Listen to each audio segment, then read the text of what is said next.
টেস্টটা একটু ডিফারেন্ট হয়। ফার্স্টেই বুফেতে রয়েছে বিভিন্ন রকম স্যালাডস অ্যান্ড 4টে স্টার্টার, নন ভেজ ভেজ মিলিয়ে টেবিলে সার্ভ হবে। তার মধ্যে প্রথম স্টার্টার ছিল ড্রাম সার্ভ।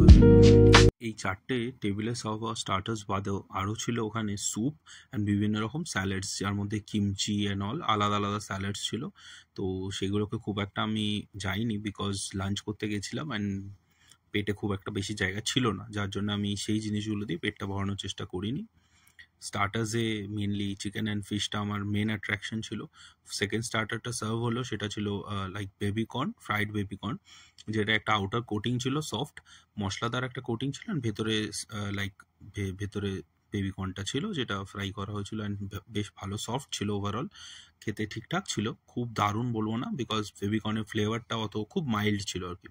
বাট এই যে ফিশ ইন মাস্টার্ড সস, এটা ছিল বেস্ট আইটেম। ওভারঅল বফেতে যত আইটেমস ছিল তার মধ্যে বেস্ট ছিল ফিশ ইন মাস্টার্ড সসটা, যেটা আমি অ্যাকচুয়ালি এক প্লেট শেষ করার পর আর একটা প্লেট এক্সট্রা বলেছিলাম ওদের দিতে।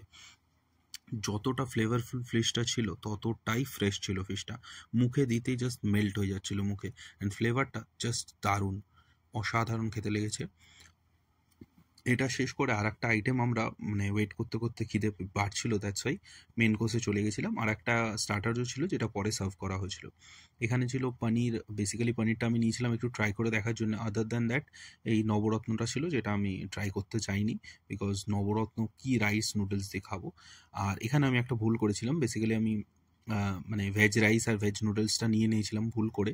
ওখানে মিক্সড রাইস আর মিক্সড নুডলসের অপশনটাও ছিল, যেটা আমি বুঝতে পারিনি যেটা সেপারেট করা ছিল। আমি গিয়ে ভেজ রাইসটা নিয়ে নিয়েছি, পরে দেখি mixed rice and mixed noodles রয়েছে। তো আমি ওটাও একটুখানি ট্রাই করার জন্য দুটো একটু একটু করে তুলে নিয়েছিলাম, বিকজ এক গাদা তো নিতে পারবো না, পেটে অতটা জায়গা নেই। আর এইগুলোকে নিয়ে দেন মেন কোর্সের মেন অ্যাট্রাকশন যেটা চিকেন আর fish, chicken in black bean sauce আর ফিশ ইন বেসিল সস, দুটোই বেশ ভালো ছিল। ওভারঅল মানে যখন আমরা গেছিলাম তখন খুব একটা ভিড় বেশি ছিল না, বাট আস্তে আস্তে ভিড়টা বেড়ে গেছিলো, অ্যান্ড আমরা বেশ ভালো টাইমে খাবারটা সেরে নিয়েছি, কারণ প্রত্যেকটা আইটেম আমরা যখন নিয়েছি গরম অ্যান্ড ফ্রেশ ছিল, আর বেশি লোকজন ওয়েটিংয়েও ছিল না। তো আমরা নিয়ে চুপচাপ খেয়ে নিতে পেরেছি টাইম মতো। মেন কোর্সে এই যে সুইমিটা সার্ভ হয়েছিল, এটা ছিল চিকেন সুইমি, যেটা স্টার্টার্সে থাকা সত্ত্বেও বেশ কিছুটা লেটে সার্ভ হয়েছিল, কারণ ওরা ফ্রেশ প্রত্যেকটা আইটেম বানিয়ে দিয়েছে। স্টার্টার্সের ক্ষেত্রে প্রত্যেকটা আইটেম ওরা ফ্রেশ একদম বানিয়ে আমাদের টেবিলে সার্ভ করেছে, এমন নয় যে আগে থেকে বানিয়ে রেখেছিল বা কিছু। আর মেন কোর্সের মধ্যেও ফিশটাই বেটার ছিল চিকেনের থেকে। আমার সাংহাইয়ের ফিশটাই অলওয়েজ বেটার লাগে চিকেনের থেকে। মোটামুটি স্টার্টার্স খেয়ে আমাদের পেট ভরে গেছে, আর মেন কোর্সে গিয়ে আমরা বুঝতে পারছি যে আমাদের আর জায়গা নেই। তো আমরা এই ড্রিঙ্কসটা যেটা আমাদের মেনুতে মানে বাফেতে ইনক্লুডেড ছিল সেটা আনিয়ে নিয়েছিলাম। এটা আমরা অ্যাকচুয়ালি বলেছিলাম একটু পরে দিতে, কারণ আমাদের পেট ভরে গেছে, তো এই লেমনেড ড্রিঙ্কটা আমরা নিয়ে নিয়েছিলাম। আর লাস্টে ছিল ডেজার্টে ছিল দর্শন।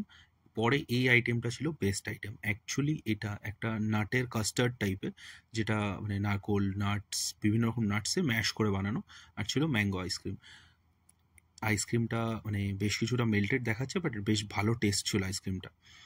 দর্শন আর আইসক্রিম দিয়ে যেরকম নর্মাল খেতে লাগে সেরকম আমার ভালোই লেগেছে, সাথে এই নাটের আইটেমটা ছিল শো স্টপার, বেস্ট লেগেছে আমার। অ্যান্ড এটা দেওয়ার সাথে সাথে শেষ হয়ে যাচ্ছিলো, লিটারালি থাকছিল না। তো আমার ওভারঅল এক্সপিরিয়েন্স সাংহাইতে এদের স্টাফের বিহেভিয়ারও খুব ভালো ছিল, প্রত্যেকটা আইটেম টেবিলে খুব ভালোভাবে সার্ভ হয়েছিল, অ্যান্ড স্টাফ খুব ভালো বিহেভ করেছিল ওভারঅল। আমি রেকমেন্ড করবো, এদের 11টা আউটলেট আছে, প্রত্যেকটাতেই বাফে চলছে, তোমরা গিয়ে ট্রাই করে দেখতে পারো, দারুণ ছিল বাফেটা।